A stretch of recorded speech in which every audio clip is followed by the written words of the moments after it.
Hello and welcome to today's episode of the Jacksonville Jaguars Insider Podcast. My name is John Shipley.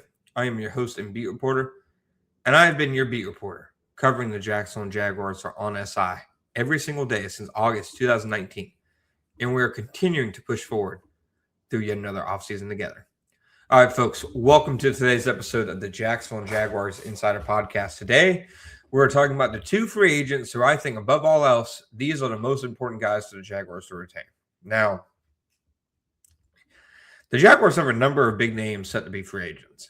Devin Lloyd and Travis Etienne are going to be the highest paid and second highest paid players at their respective positions in this year's free agency cycle. Andrew Wingard started a bunch of games for them. Greg Newsome played a lot of snaps, started a lot of games for them this past season. DeJuan Smoot, Emmanuel Ogbah, obviously, experienced veterans. Same with Tim Patrick. But to me, looking at everything that the Jaguars did last season and projecting who they're supposed to be moving forward, to me, there are two guys that I think are the most important to bring back.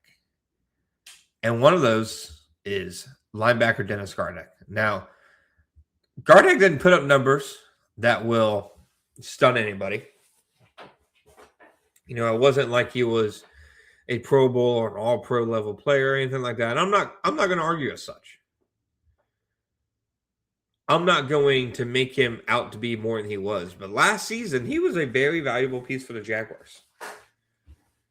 In the style of defense that Anthony Campanile wants to play, which clearly, he had the right instincts for. There's a reason they were, arguably the best run defense in the NFL, one of the best run defenses in franchise history. And one of the things that Camp does that, frankly, not a lot of teams do anymore is utilize the strong side linebacker. Dennis Gardeck was a true Sam for the Jaguars last year. He'd set the edge against the run. He'd cover. He'd get the flats. He did it all. And that's not even talking about what he did as a situational pass rusher, over the second half of the season. Gardeck, throughout the year, managed to give the Jaguars a skill set that no other player on the roster right now can really replicate. I think that they obviously drafted Jalen McLeod with the hope that he can be that guy who can be, your Sam linebacker in base and then rush off the edge on third down. I think they would love the Jalen McLeod to develop into that player. We haven't seen him play an NFL game yet. He's been injured most of his NFL career to this point. And it's unfortunate, but that is the reality. It is what it is. So I don't think you can just project Dennis Gardeck off the roster and say, well, they took Jalen McLeod day 3 last year and they really liked him and they like this idea of him. I know in a way it's kind of using the Caleb Ransall argument when you're talking about moving on from Andrew Wingard. But I think that's very different. I mean, Ransall was one of their top picks. McLeod was a, day 3 guy who, not to say Ransall doesn't need to earn his role, but I'd say there's even more pressure on him to have to perform to earn a spot on the field. I don't think Yasir Abdullah, you can put him in the Dennis, he has a skill set to where he could, be put in that role, but I don't think he's going to do what Gardeck did. Gardeck gives them so much flexibility in terms of the pass rush because he can be their third edge rusher. He can be a second edge rusher across from Hines Allen to let Trayvon Walker get some reps pass rushing from the inside. Whatever it was that he was tasked with doing last year, he did, and he did it well. And the Jaguars were already big fans of him, obviously, when they signed him. James Gladstone coming from the NFC West, Liam Cohen spending years in the NFC West. They saw Gardeck make a lot of plays during his time in the Arizona Cardinals. So when the Jaguars signed Gardeck late last offseason, it was seen as a potentially, impactful and fascinating move. And I think for a reason. And I think also another year further removed from the injuries that he sustained in 2024 that ended his tenure with the Cardinals, I think he'd be even better. It's not to say he wasn't 100% last year, but he was, fresh off his injury. Who knows what he had to work through? Who knows exactly how comfortable he was? I'm not claiming to, but I'd imagine a year further removed from that injury, he's probably going to be feeling pretty good. So I think whatever the Jaguars have to do, whatever that kind of deal looks like, I think Drake Thomas just signed like a 2-year, $8 million deal. It's like a 2-year, $10 million, whatever it is. I think Gardeck makes sense for the Jaguars to meet that price. Perhaps another team has fallen in love, with him and his reps over the years and his expertise on special teams as well. That's certainly plausible.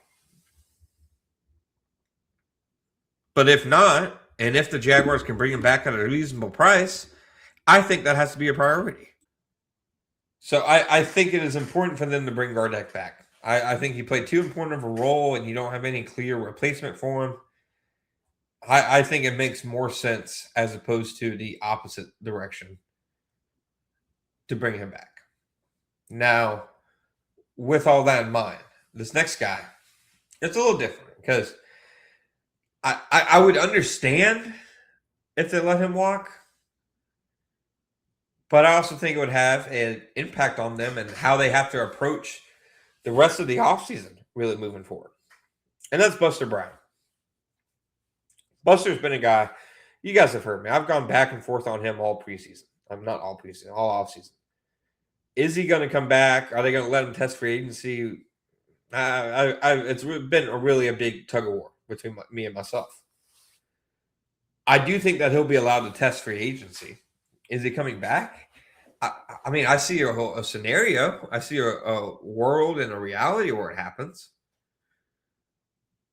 Whether they actually find a way to make a deal work remains to be the question. Because there should be a lot of zone teams, defenses that have interest in Buster Brown. Self-made player, late day 3 pick, earned his spot on rosters, earned his spot in the starting lineups, plays the run, a lot of ball disruption. I mean, there's plenty of reasons to think that, he'll be an appealing target for zone coverage-based defenses moving forward into the draft.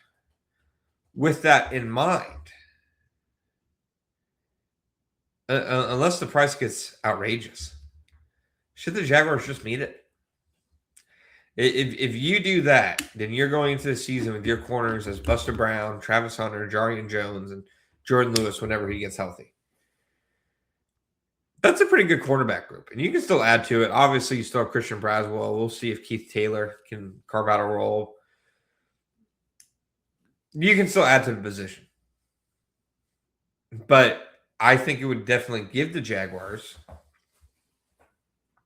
a better position of strength at corner than otherwise. Because if they don't, and your corners are Travis Hunter, Jarian Jones, Jordan Lewis, well, once Jordan Lewis is healthy, you have a good trio.